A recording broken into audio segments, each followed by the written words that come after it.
called their 5 hindrances.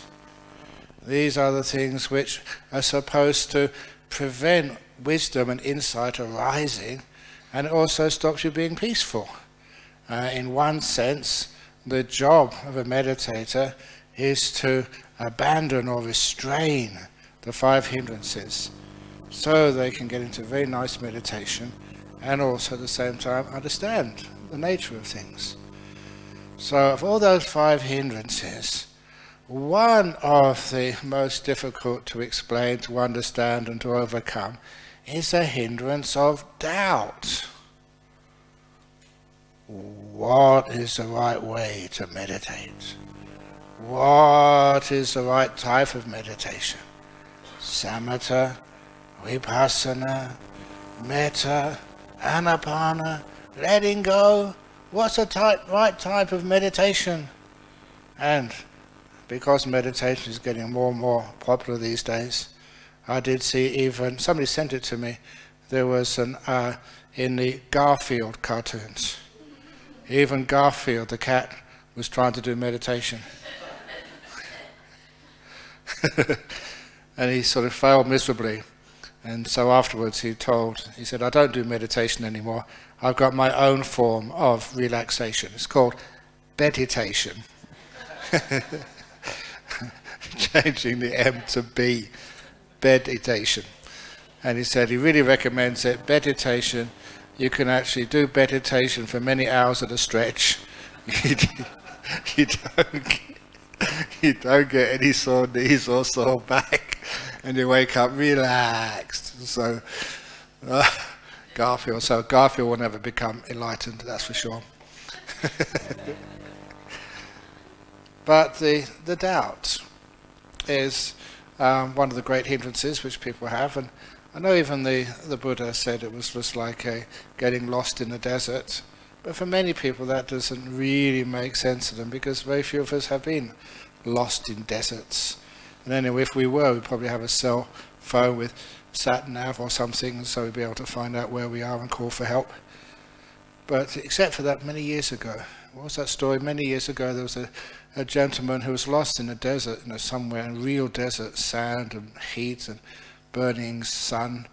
And he'd been lost in the desert for such a long time, he was dehydrated, and heat stroke probably, maybe hallucinating.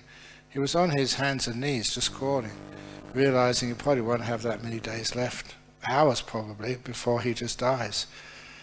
On his hands and knees, no more water, crawling, and he looked in the distance and he saw something shimmer on the horizon. Something which was not usual on that horizon. This always shimmering, but this was shimmering. It looked like there was actually something on the horizon moving towards him. So he put it down to just the delusion of being heat stroke or no liquids inside of him. But he kept on looking, and as he looked, the image on the horizon just got a bit bigger. It looked like there really was something coming towards him.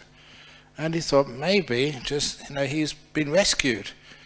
But as it came closer towards him, he realized it must be just an illusion, just a mirage, because what he could make out was there was a dog sled with 6 husky dogs and being driven by what they used to call an Eskimo, an Inuit in furs. And he thought, I really am going crazy now.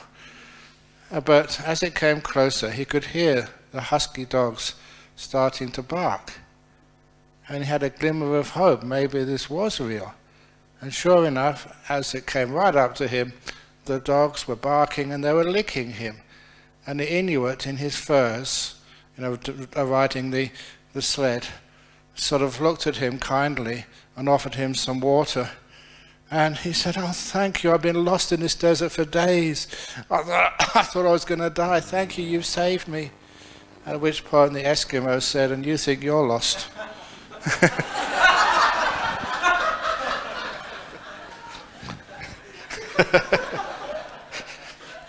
Okay. Enough of the funny stories. Anyway, but the real story about doubt, a true story, and I've used this many times to explain to others, and also it's just how in people's practice you can find a way through doubt. Because there's so many teachers, there's so many types of Buddhism, there's so many different theories and people teaching all sorts of things. So, how do you know that you're going in the right direction, you're following the correct path, that this is actually going to work for you? So, this was when I was maybe about 19 or 20. During vacation times, I couldn't really afford to go very far at all because still very poor as a student. But then I would spend most summer holidays just with a tent and a sleeping bag in the mountains of the north of Scotland. And it was a beautiful place in the summertime. And I was up in the far north somewhere of Scotland, up in the Highlands. And when I was there, I stayed in a youth hostel one night. There was only myself and a warden, maybe one other person there. And so just after breakfast, we decided to go for a walk up one of the mountains. It was a beautiful blue sunny day, like today.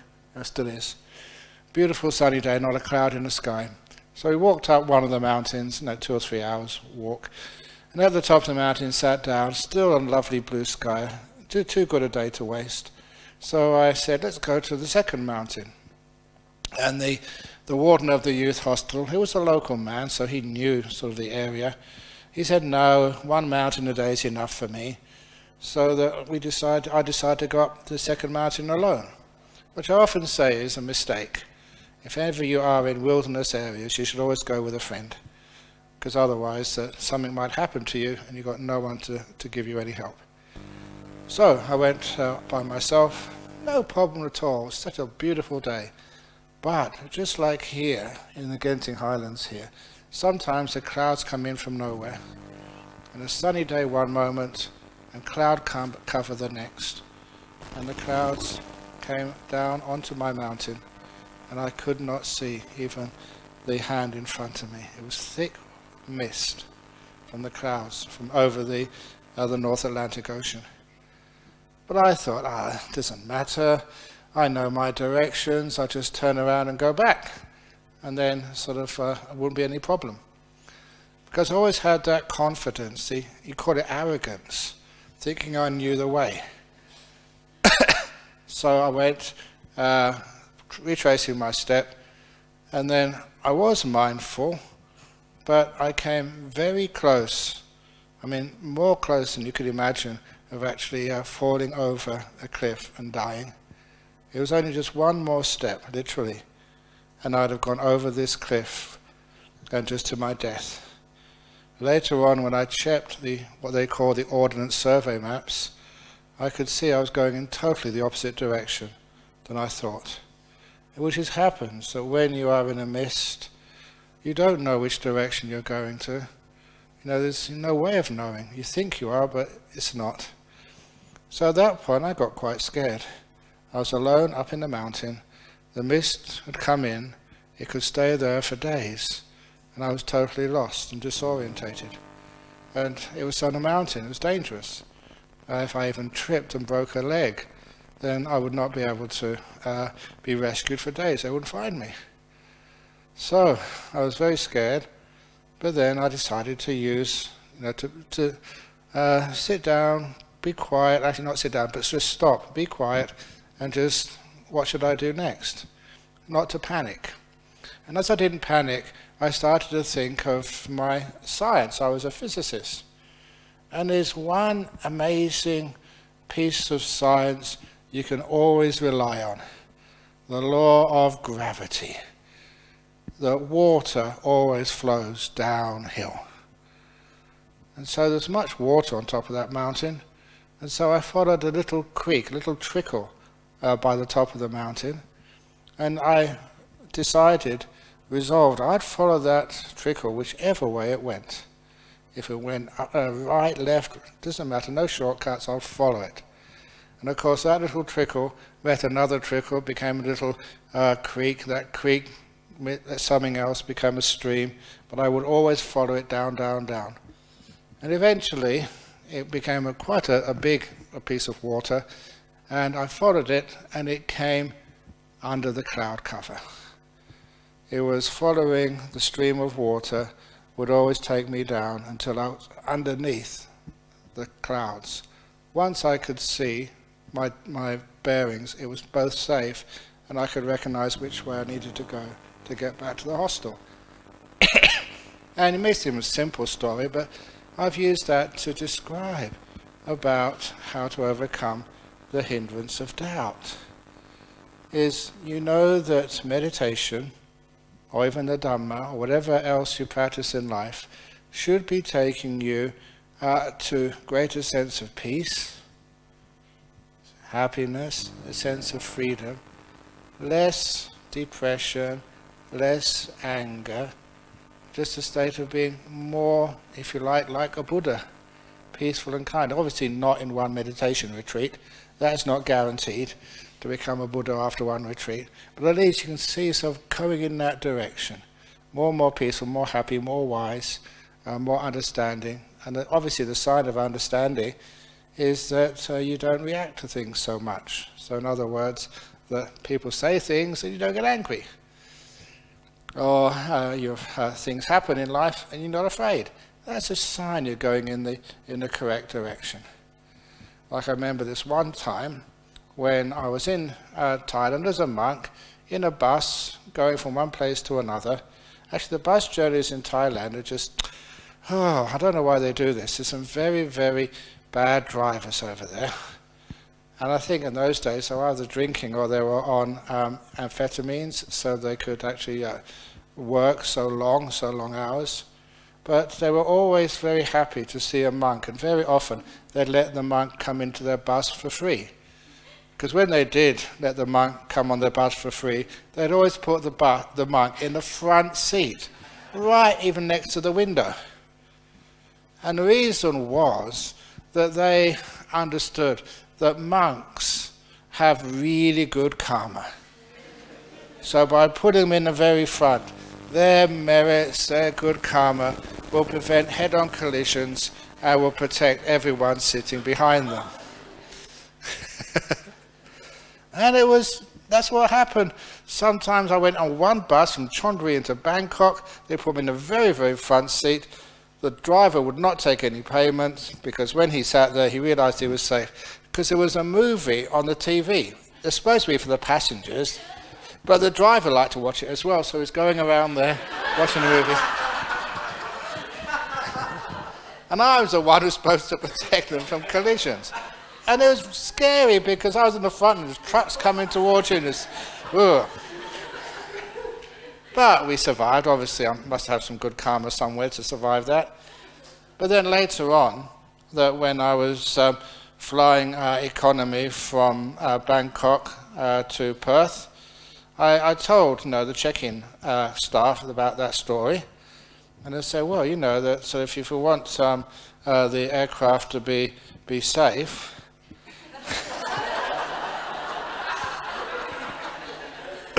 then put me in the front. I said, no. It only works on buses, not on aircraft. Anyway, so there was sometimes, if you are scared, sometimes that means that there's still some more work to be done.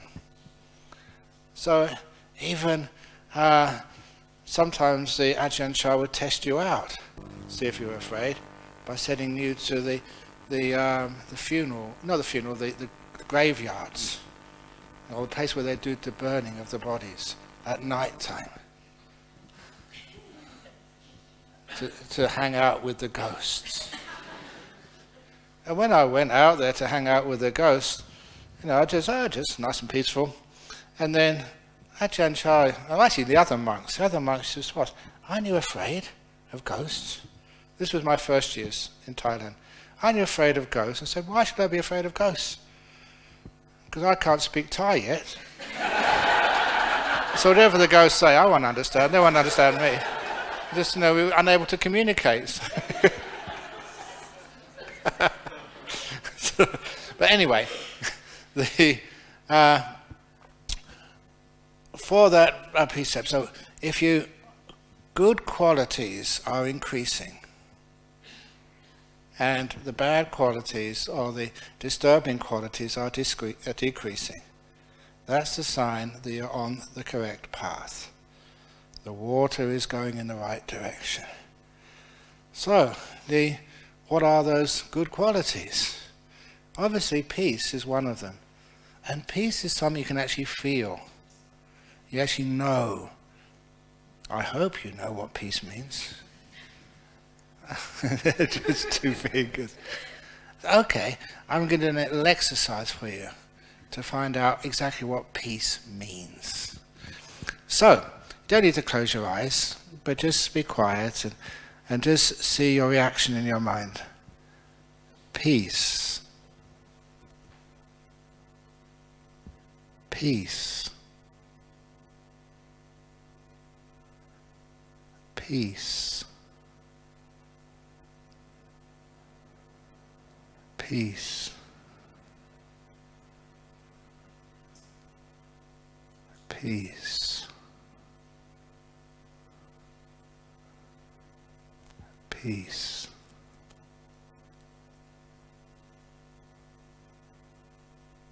Peace. I'm sorry, I'm going to disturb this, but when you say it the first time, it's the nature of your attention, your mind, to actually just to go where that word says, to point you in the correct direction. You reinforce it and you go further there. Say it a third time. You keep going in the direction of peace. And after a little while you don't need the word anymore. Your mind has gone to that direction. It's followed the signposts, it's followed the directions, and you're there. You have peace. You can feel it, you can sense it. Peace.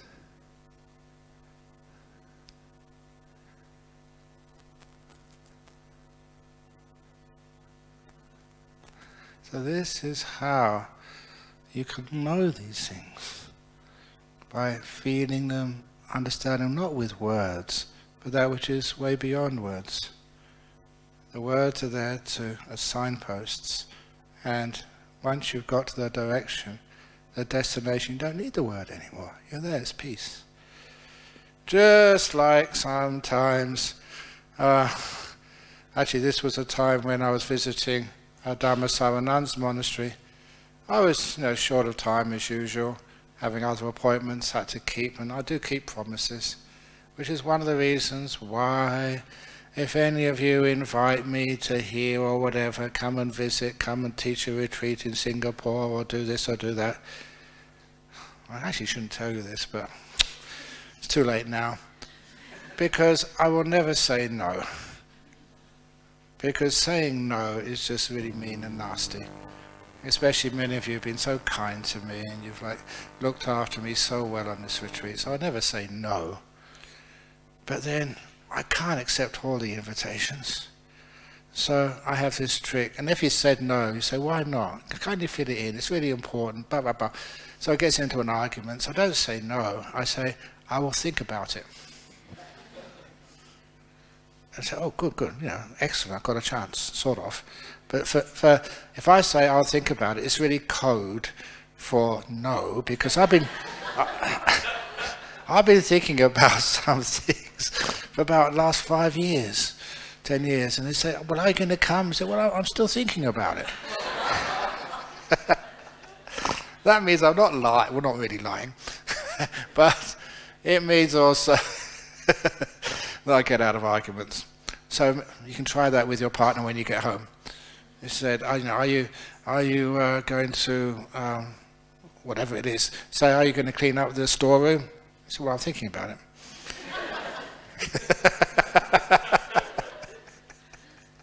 It means no. But anyway, so where was I going with this? Sorry? No, it's okay, I'm still thinking about it. Another nuns monastery. So only a short visit. So they said, no, you haven't taught us any Dhamma yet. Can you teach the Dhamma talk? And I've given so many Dhamma talks in my life. You can get on YouTube or do something. So no, I want it fresh. So, okay, so I said, well, I need to go to the toilet first. Where's the toilet? And they were a bit surprised because I built most of that place, you know, when for the first time. This was even in Dhammasaranan's monastery, just, you know, going with the architects and just what can be done, what can't be done, what we can afford, what we can't afford. So so I knew where the toilet was. And I said, it was just over there, you know, the usual one. So where? I said, over there, you know, it's got a male toilet on it. So I went up to the door and I pretended to urinate on the door. So what are you doing? Well, he said, that's the toilet. It actually says it on there, male toilet. That's what the sign says. That's what he said it was. I said, Ajahn Brahm, it's not the sign, that's not the toilet, it's inside where the sign points. And I said, well, why didn't you say that? Or at least put a sign, male toilet, inside.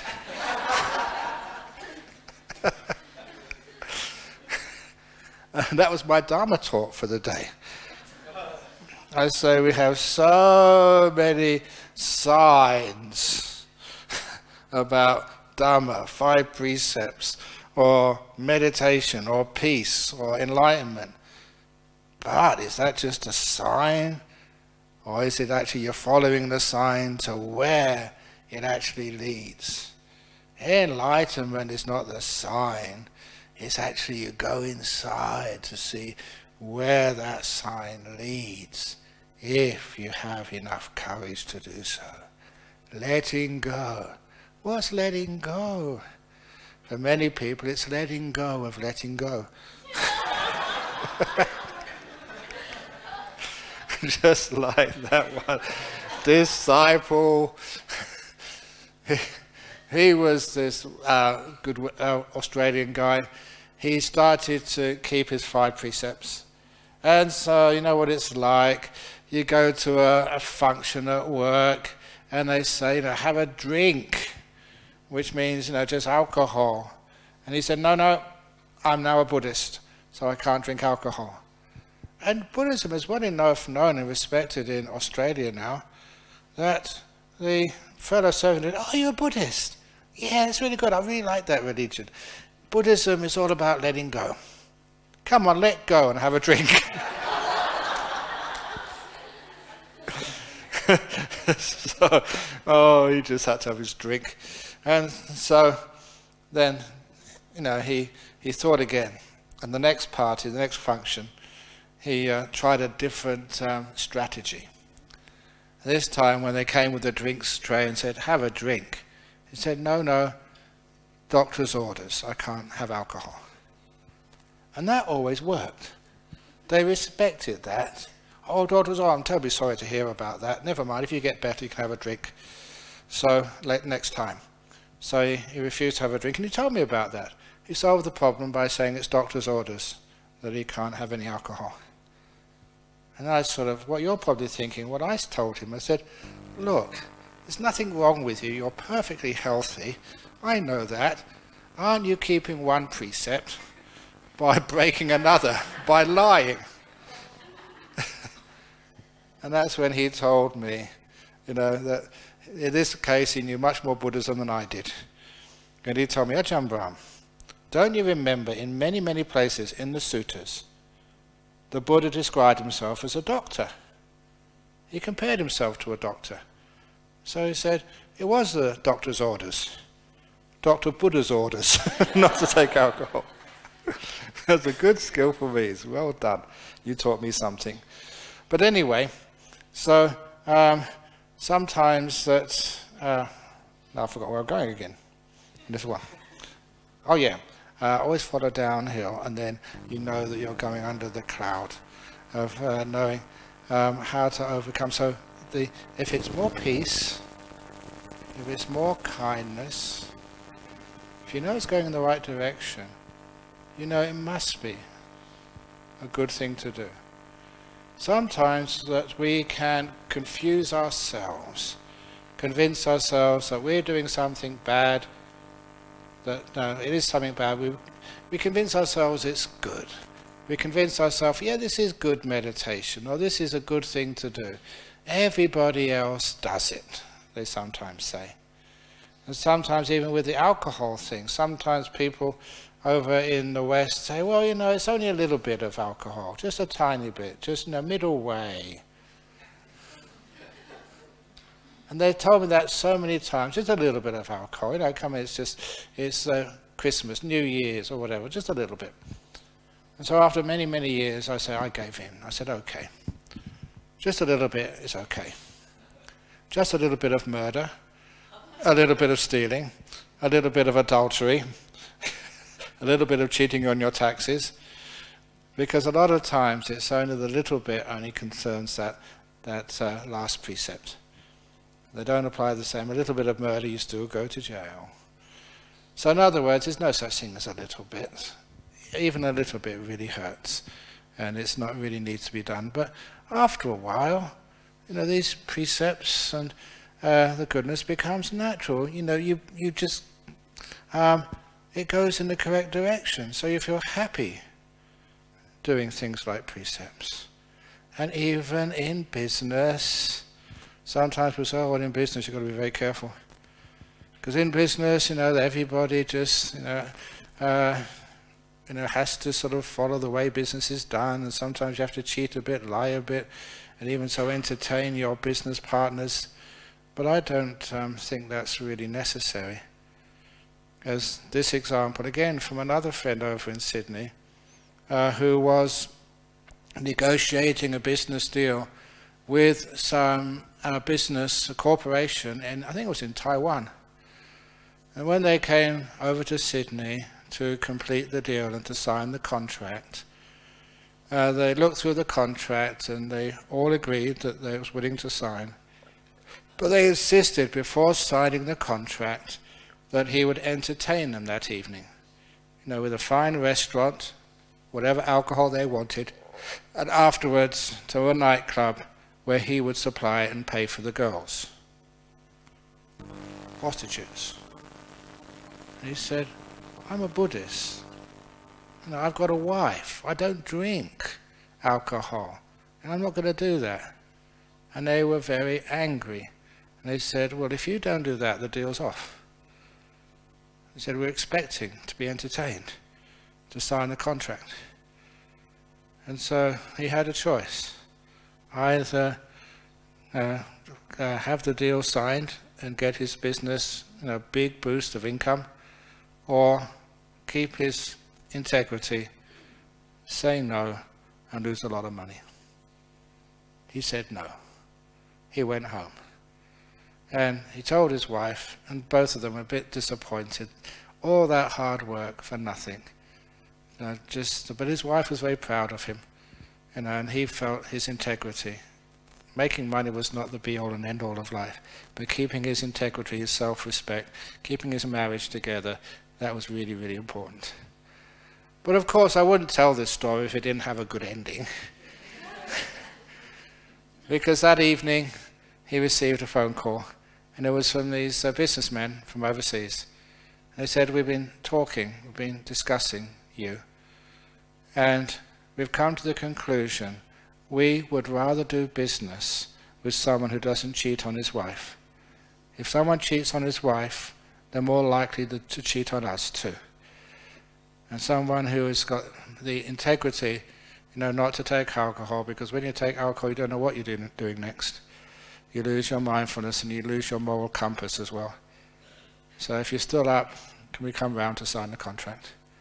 And he did sign the contract, which was a wonderful thing to do. So, you know, he stood his moral ground, and obviously, wouldn't you rather do business with someone who doesn't cheat on his wife? Or cheat on their husband? Sooner or later they'll cheat on you. Someone who gets drunk, if you get drunk, you reveal all these secrets. That's right, what was it? So the former Foreign Secretary or Foreign Minister of Australia, Alexander Downer, was in a pub over in London with one of Donald Trump's associates. And you know, they must have had a bit of alcohol, and he spilled the beans, this Donald Trump's associate, is a Greek name or something, of the meeting with the Russians over in Trump Tower. That originated, from the two people having some alcohol and actually just having no restraint and saying things which they should never have talked about. You don't know what you're saying when you're drunk. So anyway, this is where after a while you realize you are going in the correct direction. You feel much better about yourself, you're more peaceful, you're less likely to get stressed out because you have all the ways and means of dealing with stress. You're aware of yourself, you're aware of your body, you're aware of the mind, which means that you can see the signs coming before the signs hit you, which means you keep a much healthier, balanced lifestyle. When I read some books on cardiac problems, this doctor said that there's no such thing as a heart attack or a stroke out of the blue. Apparently the heart gives you many warning signs first of all, before the big one hits. And those warning signs, many people are just so busy rushing around, they never actually take heed of it. They don't even notice it because they're not aware of their body. So one of the signs usually of people who meditate, who follow the path, they're going in the right direction, is their health increases, their health improves.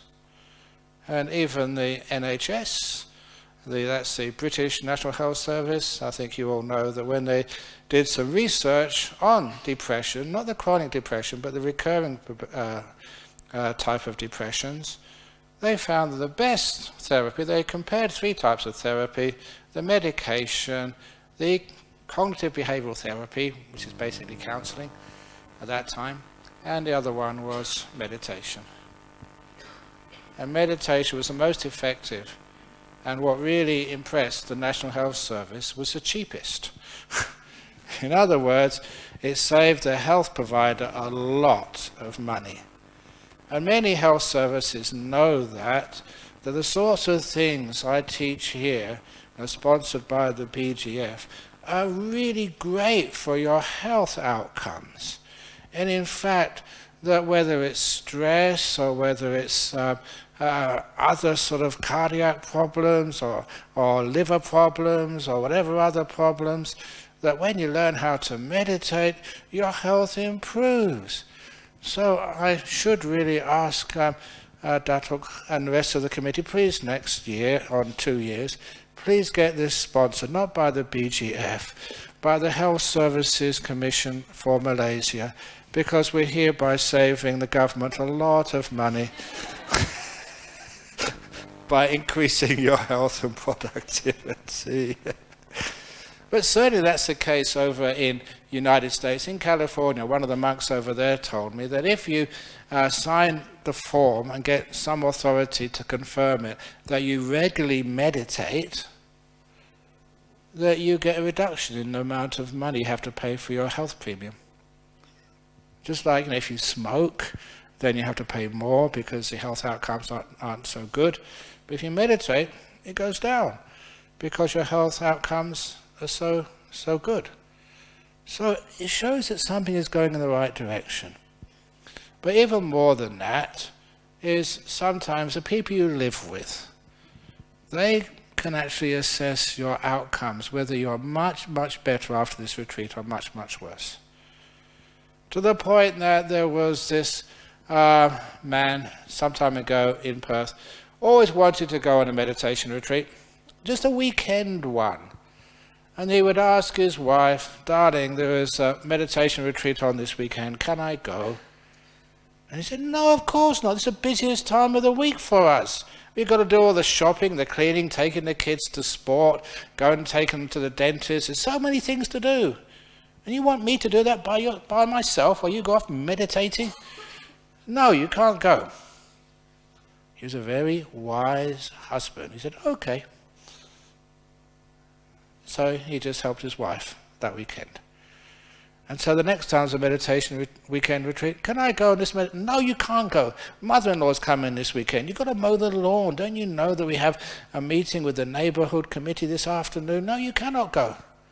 Okay, darling. But he was persistent. He wore her down.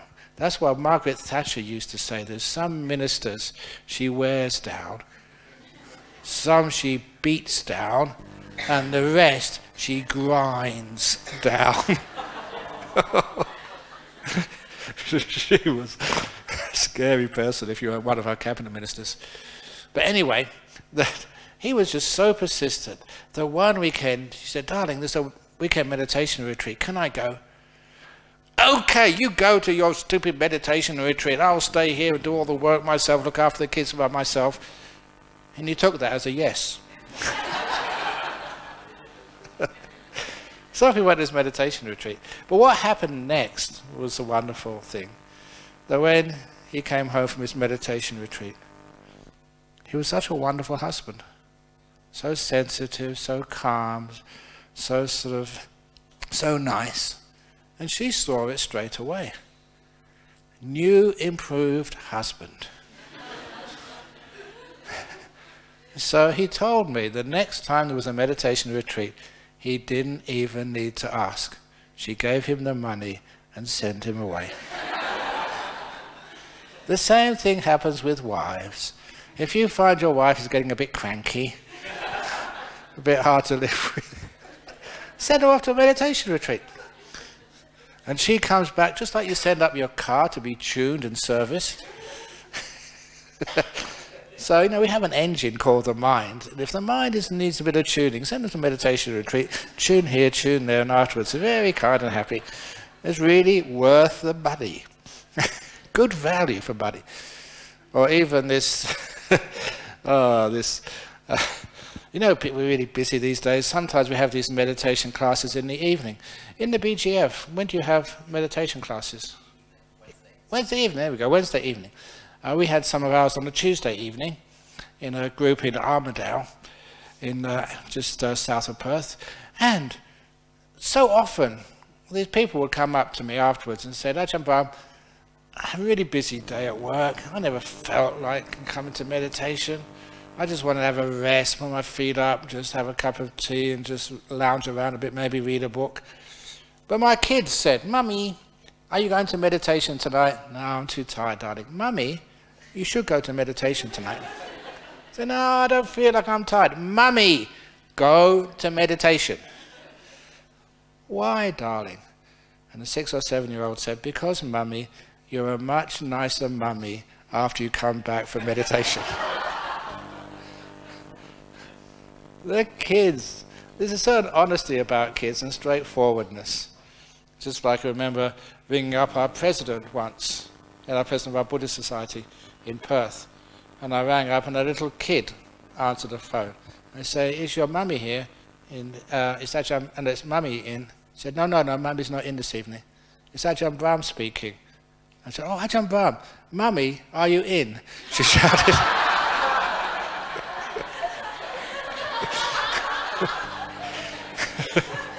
The kids are so cute and sweet because their honesty is just so beautiful. And anyway, so it was a sign that your kids, even your partner, they know if it's going in the right direction. If you're more difficult to live with after this meditation retreat, then please don't come again. Either I'm a bad teacher or you're misunderstanding what's going on. So, but if you go home and your family, your friends, if you haven't got any kids, your cats, if you're such a nice and more peaceful, more kind sort of individual, then you're going in the correct direction. So this is one of the reasons how we can understand that we're going in the right direction. Overcome doubt. Is it working? Sometimes we can deceive ourselves through wishful thinking. But it's very hard to deceive those people who we live with. They usually find out, or our doctor, or the people we work with. Are you a much better worker? Or are you just really hard on others? Stop disturbing me, I'm meditating. Or are you more able to adapt? Because there was this other gentleman, he did one of these meditation retreats where you really get into doing everything slow. Even the food, feeling the hand moving up, spoon going into the mouth. Spending a long time on every chewing of the food and doing everything very slowly. So after a 10-day retreat, he went to work on a Monday and he worked in the Perth Zoo. So when he turned up on a Monday morning, the head keeper didn't know what to do with this fella. What job would you like me to do this morning, boss? So what job can you give to someone who's so chilled out and so peaceful? They just come off a retreat. But the head keeper was a very smart, intelligent fellow and said, ah yes, this morning you can go and look after the tortoises. That's really some good thinking. Look after the tortoises. Okay, boss, I will look after tortoises. So off he went, walking very slowly and mindfully to where the tortoises lived. And just before lunch, the head keeper decided to go and check up on him, just in case. And when he got to the tortoise cage, all the tortoises had escaped. There's no tortoises left in the cage. So what happened? He said, well, boss, I opened the door and whoosh.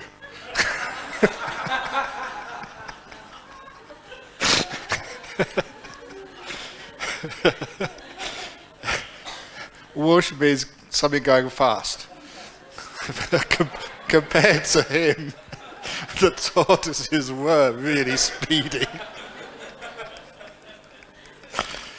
So that means you're going in the wrong direction. The tortoise is going in the right direction, but not you. You're going to get the sack. So when it comes to is this going in the right direction? It should be able to give you peace and happiness, but not to turn you into a zombie. Someone who's unemployable. But somebody who is able to respond appropriately to time and place.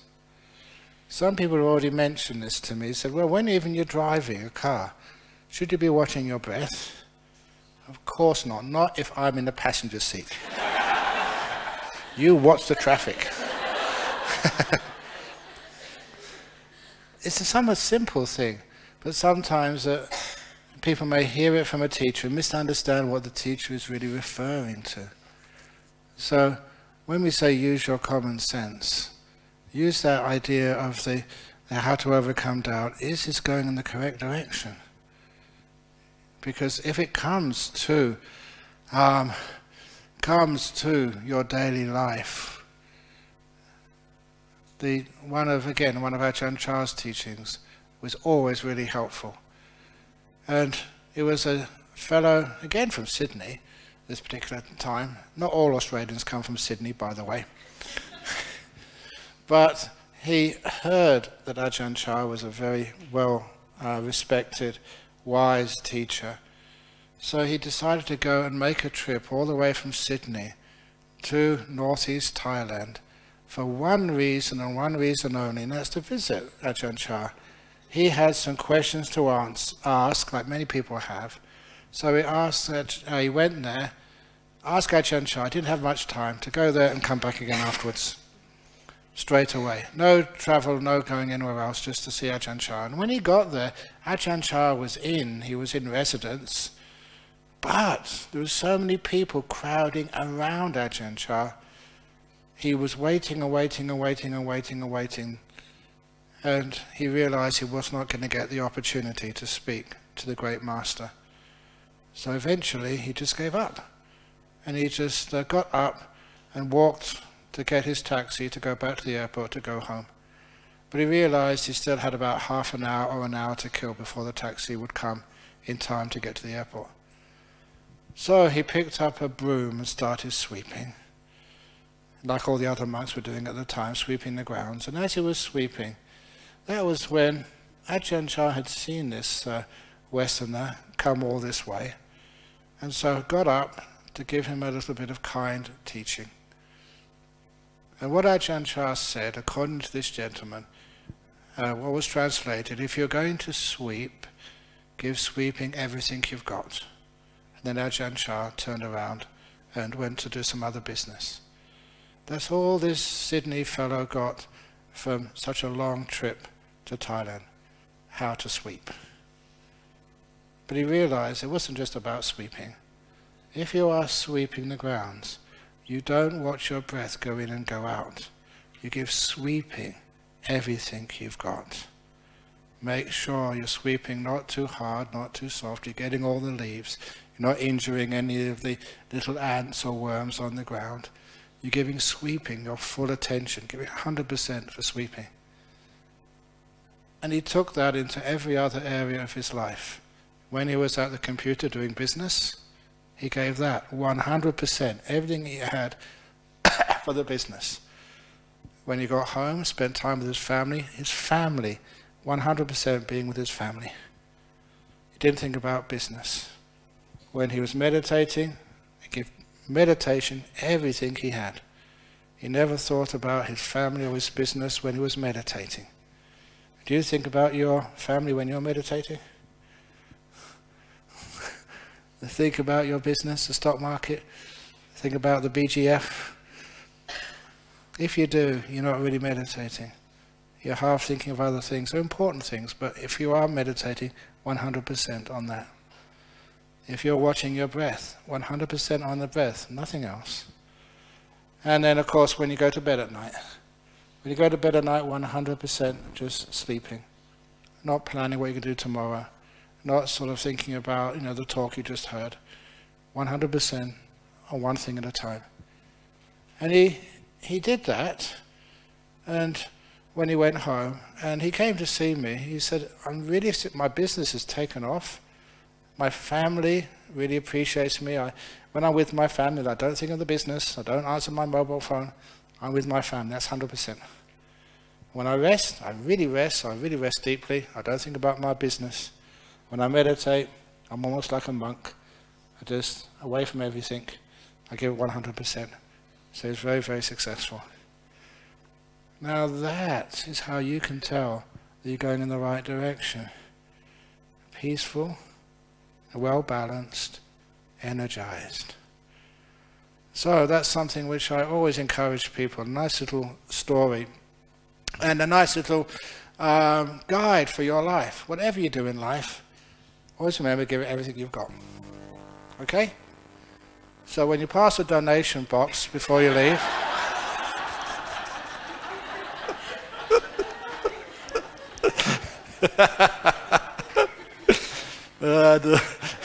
it doesn't work when it gets to donations. Anyway, it's always worth a try. But no, the first part was really important. So this is actually why. And then you know it's going in the correct direction. You feel it. It's not a case of, if you're a monk, of course, the monk business, that's the business you give everything to. The nun business, really become a good nun, be a good monk, just give everything you've got. And then that means your life becomes very rich and very worthwhile. You know it's going in the correct direction. So in meditation you can feel, it's peaceful. It's happy. One of my jobs is to let you know that it's okay to be happy in meditation. You don't get attached to the bliss in meditation. That's in the Pasadika Sutta. Anyone who gets indulges in the bliss of meditation, that was also in the Avanavibhanga Sutta, which we read out at the BGF. if you really get into the bliss of meditation, it's only 4 things you can you get into. They're the 4 stages of enlightenment. So enjoying meditation is really what's supposed to happen. And it took me a long time to argue with people that meditation retreats should be fun. Because people always thought meditation retreats, oh, that's really tough. Yeah, I've got to really sort of, it doesn't matter how much I'm hurting, even if I'm dying, I just got to sit there. And laughing like that, you say, out of here. No laughing. But that never made any sense at all to me. And obviously, no one wanted to actually join retreats like that. So if it's happy, but also not just happy in a sense of indulgence, but happy that it's going to lead to something very important. And you read in the sutras, it's so important to develop that happiness, that joy, that inspiration. Because you're going on the right path and you feel inspired. And that inspiration does lead to huge amounts of deep meditation. Inspiration. You may hear sort of some lovely story about how someone sort of overcame their cancer, how sometimes that people use these meditations and they said forgiveness, asked forgiveness of their son they hadn't seen for 7 years, and the son asked forgiveness of their father, so they reconciled. How meditation can lead you to actually becoming more healthy, letting go of some of the pain of the past. How even the meditation can actually take people who have been really traumatized with torture, and how they can just find these amazing ways of reconciling and coming together with their past and actually being at peace with themselves, learning how to dig in the dung of their life and become wonderful human beings. Things like that inspire. And when they inspire you, that is a type of pleasure and happiness which we should always cultivate. The inspiration gives us a source of pure, peaceful energy, which is one of the reasons why the Buddha would teach so much, even though the monks already knew that, the nuns knew that, the lay people knew the teachings, but just to inspire them, to make them fresh. I often sort of wondered why it was that, say even here in Malaysia, most of these teachings you've heard many times. If you haven't heard them, they're available on YouTube, on podcasts. So why is it that you want a teaching monk to be sitting up here telling the same stories again? Because it's not the same if you see it on YouTube, on a screen. It's not the same if you hear it on a podcast. To see it live and fresh, there's something else comes across, the inspiration. That's one of the things you can tell your kids who are addicted to talking to each other only through SMS or Instagram. So they say, Mum, and they're sitting next to each other, they're SMSing one another.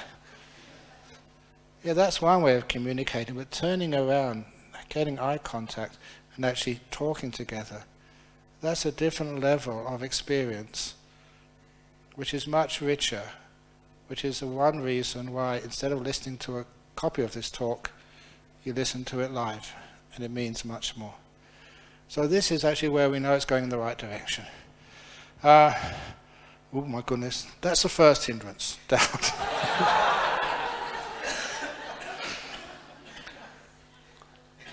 But that's, if it leads to good qualities, and that's, Buddha even said that, leads to good qualities, you know what the good qualities are, then find you in the right direction. But don't just believe it because the book says, or because authorities say, or because your best friend said this is how it should be done.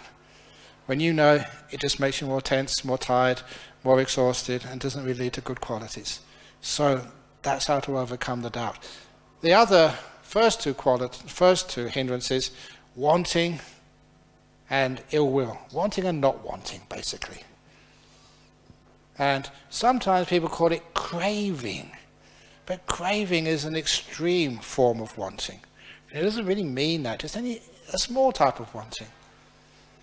When you want something more, you can't enjoy what you already have. I said that last night. When you want something more, you can't enjoy what you already have. And bringing up that joy, that beautiful happiness inside, is an important part of the meditation. So you find, when I want something more, here I am, I'm experiencing this nimitta, but it's not bright enough. Oh, forget it, that's good enough for you. A nimitta, I'm going to enjoy this nimitta right now. It's a bit of a dull one, but that's okay. And then if you're happy with what you have, content with what you have, you don't want anything more, then you can really enjoy it. I don't know how much people want in life, how big a house, how big a car, how big a monastery, oops. How many stories on the BGF? But, you know, how much do you need in life? So, when it comes down to wanting has no end to it. Contentment has an end, which is why we can relax in contentment. It's good enough for me right now. I'm meditating. This is not work. So, when you meditate, you relax. You don't want anything. You don't get dull.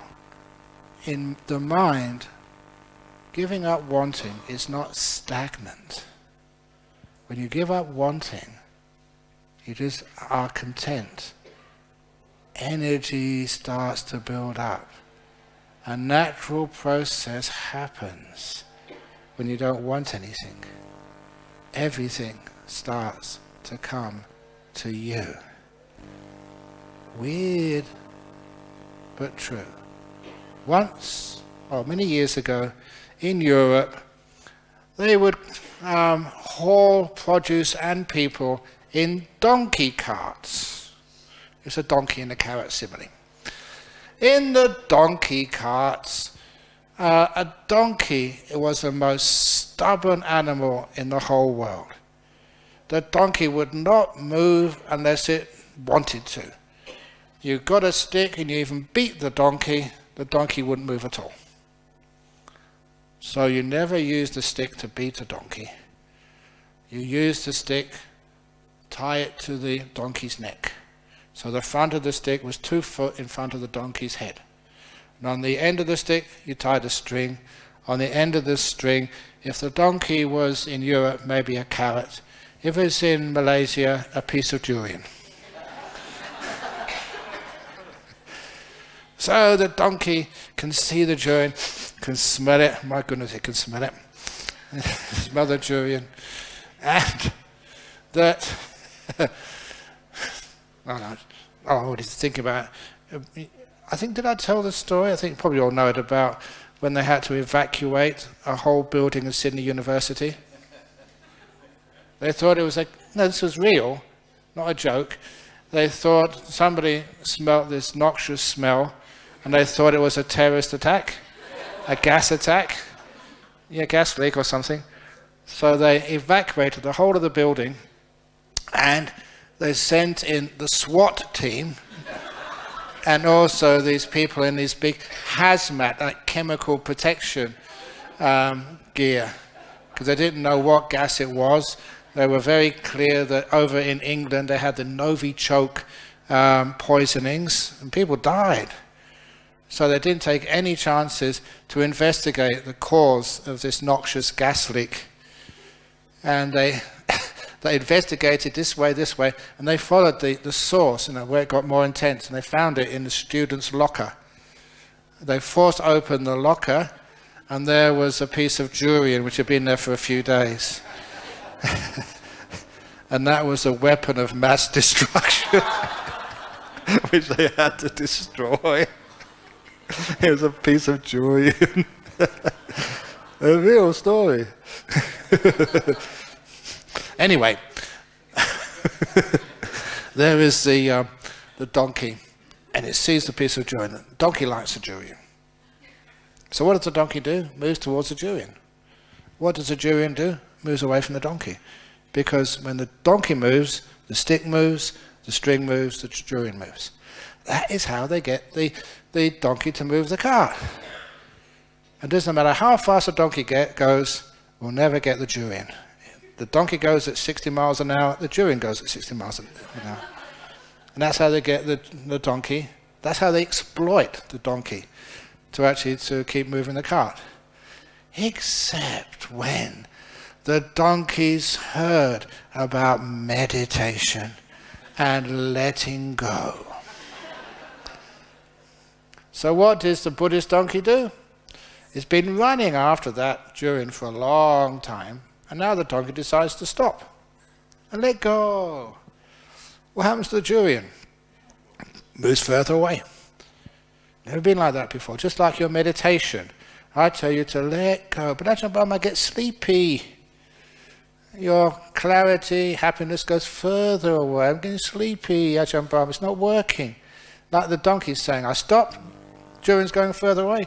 Be patient, relax to the max, have some faith. So the donkey has a bit of faith, a bit of patience. That durian goes 4 foot away from the donkey's mouth. Never been that far ever before. And that's why some people think, oh, this path doesn't work, I'm going back to something else. But then, if you wait long enough, something happens. Something which never happened before. The durian starts swinging towards you. Now that is weird. You're not doing anything, but nimittas, peace, delightful breath, it's just coming towards you. You're not doing anything, it's coming to you. And soon, the durian is in its usual place, 2 foot in front of your mouth. But now it's coming at top speed. Beautiful nimittas, really gorgeous nimittas, bright nimittas, and you're not doing anything, you're just receiving everything. Wow, this is fun. And it gets closer and closer to you because it swings closer and closer to your mouth. Nimittas, jhanas, enlightenment, the last thing you have to remember. Just as the durian swings closer and closer to the donkey's mouth. Kindness, compassion. The donkey looks at that durian getting closer and closer to the mouth. In the last moment, the donkey remembers kindness. Durian, the door of my mouth is open to you. Otherwise, you ever seen donkey's teeth? Donkey's got these huge teeth. Bounce off the teeth and go out again. Missed your chance. Get so close but got the kindness, the open-heartedness, the open-mouthness. So that's how they... Now that's a little simile which I developed, which is so true. When you want something, you may be chasing it, and you never get it, you never reach it. Nimittas, you see them sometimes, you almost say you go for them and they just go away from you. You just sit there, wait, patience, relaxing. And then the nimittas, delightful breath come towards you. That's why not wanting is not stagnant. What happens is actually things start to happen when you don't want them. Because you're still. You are creating the causes for these beautiful states of meditation to happen. As I've mentioned even in interviews so far, some of you have had lovely experiences in meditation, but then they haven't come back again. And you know how beautiful, how delightful they are, and you really want them back again. However, the more you want them, the more you're preventing them. So what should I do? Remember the causes. Want the causes. It's a little bit of a trick, because the causes is just contentment. So get yourself in a comfortable position. Be reasonably well fed, not too much, not too little. In a quiet place. Arrange all the causes. You sit down and you let go. Peace, contentment. Then, more and more peace, more and more contentment. Build again and again and again, more and more and more. When happiness comes, let it come. And then when you're very peace, content, satisfied, happy, then these things come by themselves. But always remember, when they start occurring, please don't go chasing them. You've done very well to get delightful breath and maybe nimittas. Just be still. And then they will grow. Go chasing them and it will destroy them. Wanting is one of the biggest hindrances. So anyway, there, I've gone on too long again. So maybe have 5-minute break. Or do we need a break?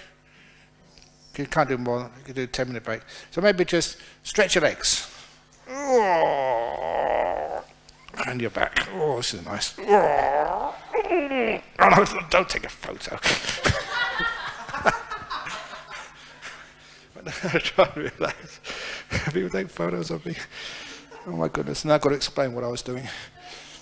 Okay, some people are going out anyway. So quick, go to toilet, letting go room. First go, first served.